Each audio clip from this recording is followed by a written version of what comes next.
Hello guys, welcome to all of you. मेरा नाम अर्जुन है और आज से टीटीएस बेसिस पर मैं आप सभी लोगों के लिए इंग्लिश से रिलेटेड सारी वीडियोस लेकर आऊंगा। और गाइस, मेरा यही मोटिव रहेगा कि आप सारे लोग इंग्लिश को लिखना, समझना और बोलना अच्छे से सीख जाए। सो प्लीज आज से हम स्टार्ट करते हैं सारे एक साथ। आज हम स्टार्ट करते हैं इंग्लिश फ्रॉम जीरो।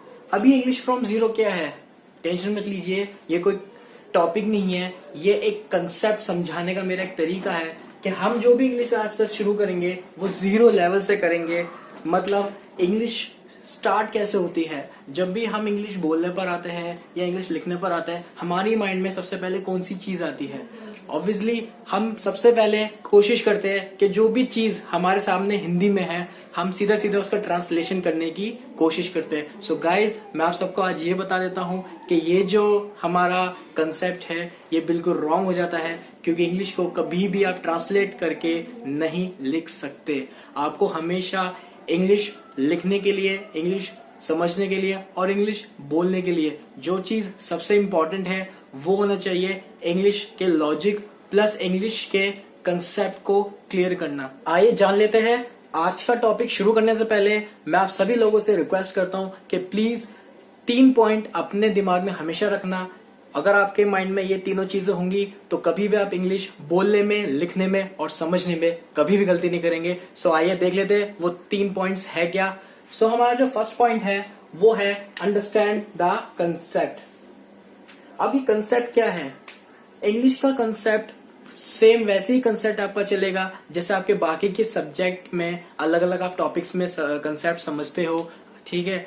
तो इंग्लिश, सबसे पहली बात यह है कि इंग्लिश एक सब्जेक्ट नहीं है, इंग्लिश एक लैंग्वेज है। और लैंग्वेज का कंसेप्ट आप लोगों को समझना पड़ेगा कि लैंग्वेज कैसे चलती है और लैंग्वेज को हम कैसे, किस भाव से बोलते हैं, किस एक्सप्रेशन से बोलते हैं, ठीक है। सेकंड चीज, शुड हैव स्ट्रॉन्ग बेस। जैसे मैथ्स में आपके फॉर्मूलेज होते हैं, अकाउंट्स में फॉर्मूलेज होते हैं, और आप कोई भी प्रैक्टिकल सब्जेक्ट देख लेते हो तो अगर आपको फॉर्मूला नहीं पता तो आप उसका क्वेश्चन नहीं कर पाते हो। सो टीचर क्या करते हैं, हमें पहले फॉर्मूला समझाते हैं, एग्जांपल्स कराते हैं, फिर ही हम प्रैक्टिकल क्वेश्चन कर पाते हैं। सो इन द सेम मैनर कि आपकी जो इंग्लिश लैंग्वेज है इसमें भी आपका बेस स्ट्रांग होना चाहिए। अब इसका मतलब ये नहीं कि इसमें भी आपके फॉर्मूलेज है, बट राइट, आपकी जो ग्रामर होनी चाहिए, आपका जो रूट होता है इंग्लिश का, एक बेस होता है, वो बहुत ही स्ट्रांग होना चाहिए। एक बार अगर आपकी ग्रामर स्ट्रांग हो गई तो आपको इंग्लिश बोलने और लिखने में कोई प्रॉब्लम नहीं आएगी। फिर हम नेक्स्ट मूव करेंगे हमारा स्पोकन पार्ट में। बट आज हम स्टार्ट करेंगे कि इंग्लिश में आपको कैसे अपने आप को इंट्रोड्यूस करना होता है। और हाँ गाइस, लास्ट है हमारा शुड हैव कॉन्फिडेंस। बिना कॉन्फिडेंस के आप लाइफ में कोई भी काम नहीं कर सकते, चाहे आप स्टडीज हो, चाहे आप स्पोर्ट्स हो या कोई भी चीज हो। अगर आपके अंदर कॉन्फिडेंस की कमी है तो आपका जो काम, आपकी जो स्किल्स होगी वो सामने वाले को अच्छे से नहीं दिख पाएगी। सो गाइज, जो हमारा थर्ड पॉइंट और लास्ट पॉइंट था वो यही था कि a candidate should always have confidence. आइए तो आज हम स्टार्ट करते हैं, हम अपना इंट्रोडक्शन सामने वाले को कैसे देंगे। गाइज, ये जो टॉपिक है इंट्रोडक्शन का, ये बहुत ही इंपॉर्टेंट है। जितने भी स्टूडेंट्स देख रहे हैं उनके लिए फ्यूचर में ये काम आएगा, और जो वर्किंग है ऑलरेडी उनको तो पता ही होगा कि इंट्रोडक्शन की कितनी इंपॉर्टेंस है। बड़ी से बड़ी कंपनी में एक वेल क्वालिफाइड कैंडिडेट भी रिजेक्ट हो जाता है due to its failure in introduction. अगर वो इंट्रोडक्शन नहीं दे पा रहा ठीक से तो क्या होता है, उसका रिजेक्शन हो जाता है। गाइज, ये चीज नहीं देखी जाती कि उसको कितना एक्सपीरियंस है, वो बंदा कितने अच्छे से काम करता है, उसको कितनी नॉलेज है। अगर वो अपने आप को इंट्रोड्यूस नहीं कर पा रहा तो दैट मीन्स वो कोई भी काम ठीक से नहीं कर पाएगा, ऐसा माना जाता है। आज का टॉपिक स्टार्ट करते हैं और आज का टॉपिक है इंट्रोडक्शन। अब आप में से ऑलमोस्ट 90% लोगों को अपने आप को इंट्रोड्यूस करना आता होगा, ठीक है।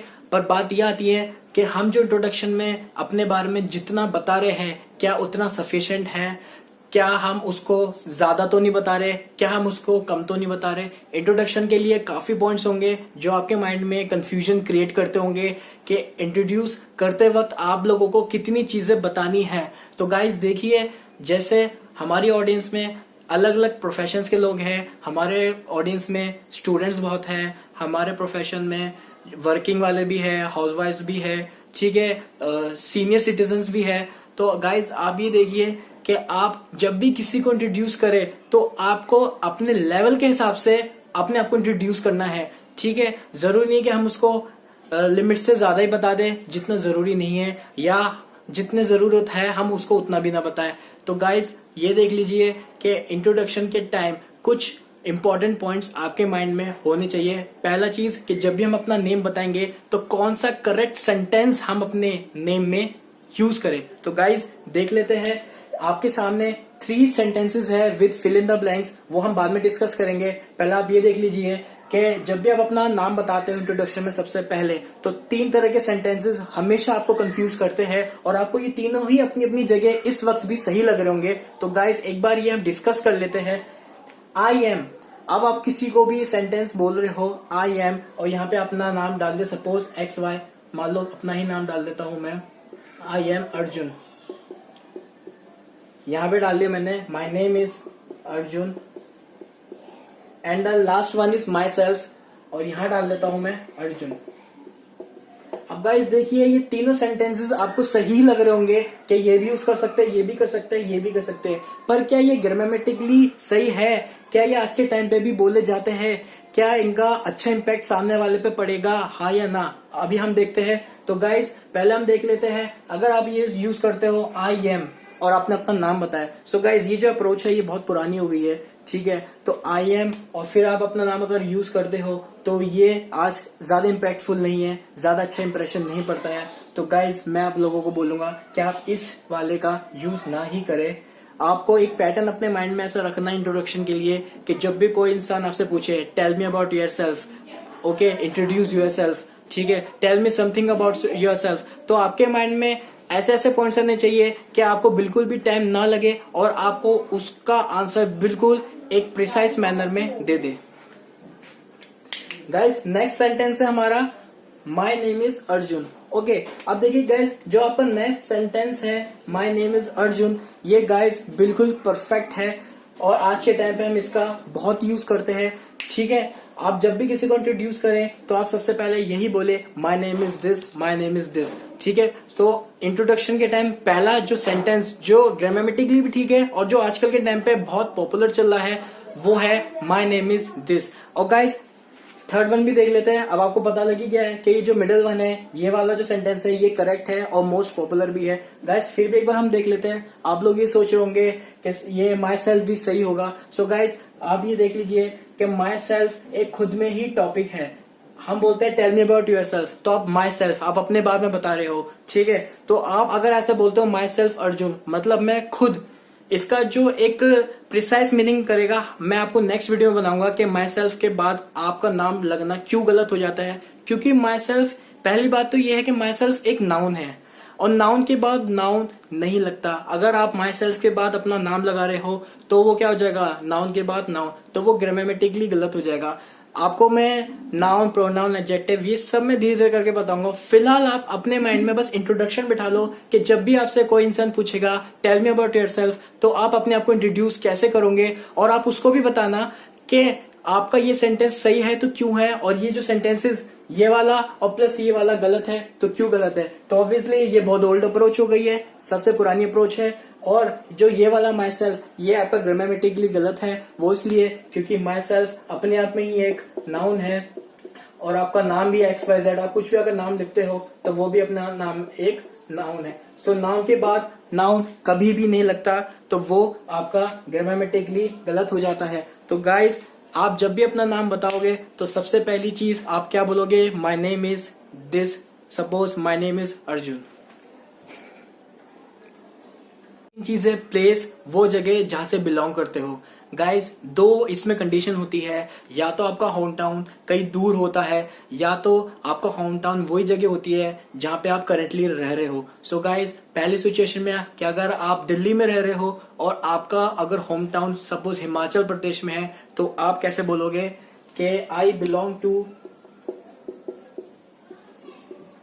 हिमाचल प्रदेश। आप ऐसे भी बोल सकते हो आई एम फ्रॉम हिमाचल प्रदेश। अब गाइस सेकंड कंडीशन जो मैंने आपको बताई थी कि आप जहां पे करंटली रह रहे हो, अगर आपका होम टाउन भी यही है, कि आपका बर्थ भी यही हुआ है, तो आप कुछ नहीं एक वर्ड ऐड कर दोगे इसके आगे। सपोज हिमाचल प्रदेश में मैं रहता ही हूं और बिलोंग भी वहीं से करता हूं, ठीक है, तो आप लिखेंगे हिमाचल प्रदेश इटसेल्फ। तो गाइज अगर आप हिमाचल प्रदेश में रह भी रहे हो, ठीक है, और आपका होम टाउन भी वही है, तो आप वहीं पे अगर किसी को इंटरव्यू दोगे, किसी को इंट्रोडक्शन दोगे, तो आप क्या बोलोगे कि I belong to Himachal Pradesh itself, या I am from Himachal Pradesh itself. इसका यही मतलब है कि आप जहां पे इंटरव्यू दे रहे हो, अगर वही आपका होम टाउन है तो आप ऐसे बोलोगे। और अगर आपका इंटरव्यू कहीं और है, आप करेंटली दिल्ली में रह रहे हो बट आपका होम टाउन अगर हिमाचल प्रदेश है, तो वहां पे आप इटसेल्फ नहीं लगाओ। वन चीज है हमारी फैमिली बैकग्राउंड, ये बहुत इंपॉर्टेंट है। तो इसकी एक लाइन है, बहुत ईजी है, उसको आप समझ लो। जब भी फैमिली के बारे में पूछे तो आप हमेशा बोलना in my family apart from my parents और ग्रैंड पेरेंट्स। जिनके ग्रैंड पेरेंट्स भी है तो आप ऐसे भी बोल सकते हो apart from my parents and grandparents, या जिसके खाली पेरेंट्स ही है तो आप ऐसे ही बोल सकते हो in my family apart from my parents. ठीक है, आगे बोलते हैं आपके अगर छोटा भाई है या बड़ा भाई है तो आप कैसे बोल सकते हो आई हैव वन और टू, जैसे भी हो। अगर आपके एक है तो एक बोलो, दो है तो दो बोलो। अगर एल्डर है, अगर आपसे बड़ा है तो आप एल्डर लगाओगे कि सपोज मेरा एक बड़ा भाई है, so I have one elder brother. अगर मेरे दो बड़े भाई है, I have two elder brothers, तो वहां पे ब्रदर के बाद आप ऐसे लगा दोगे। और ऐसे ही आपका सिस्टर के साथ चलेगा, I have one elder sister या I have two elder sisters, तो वहां सिस्टर के बाद ऐसे लग जाएगा।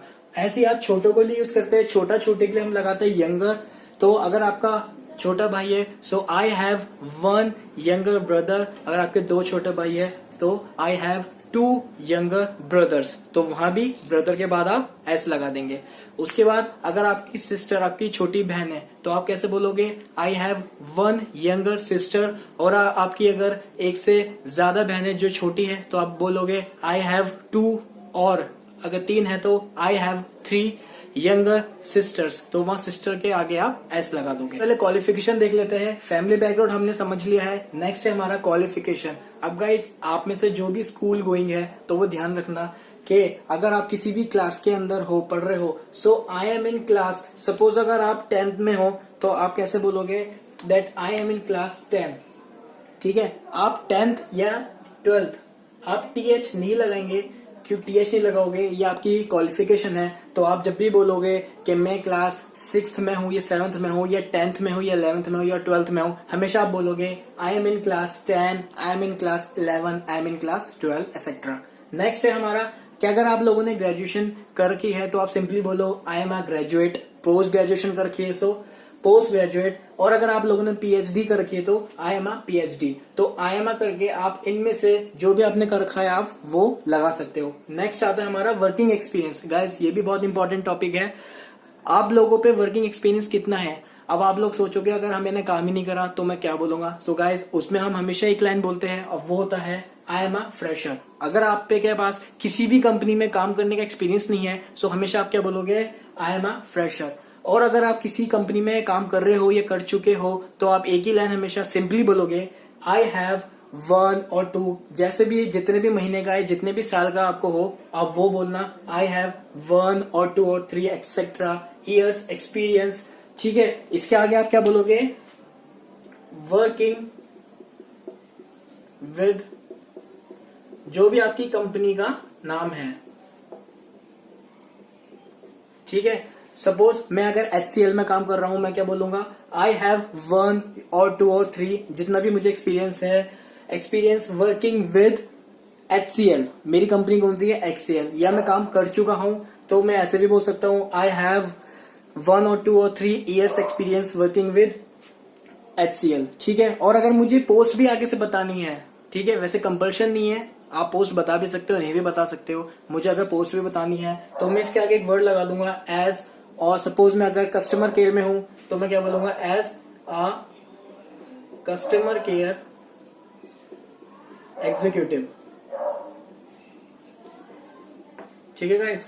तो इस सेंटेंस को मैं बोलूंगा I have 1 year experience working with HCL as a customer care executive. अब गाइज लास्ट आता है हमारा एंडिंग। हमें अपना इंट्रोडक्शन अब खत्म करना है। हम अपने बारे में सारी चीज बता चुके हैं, जो भी इंपॉर्टेंट चीज है हमने सब बता दी। ठीक है गाइज। सो लास्ट में हम एक लाइन बोलते हैं, दैट्स ऑल अबाउट मी। अब गाइज इस लाइन के बाद आपका इंट्रोडक्शन पूरा कंप्लीट हो जाता है और आप अपने आप को बहुत अच्छे से रिप्रेजेंट करने में सक्सेसफुल रहे हो। सो गाइज मैं आप सभी से रिक्वेस्ट करूंगा कि आप अपनी छोटी सी वीडियो इंट्रोडक्शन पे, जिसमें सारे पॉइंट्स आप अपने माइंड में रखकर आप अपने इंट्रोड्यूस करो और प्लीज वो वीडियो शेयर करो, जिससे मुझे पता चल सके कि आप अपना इंट्रोडक्शन कितने अच्छे से दे पा रहे हो। Thank you very much.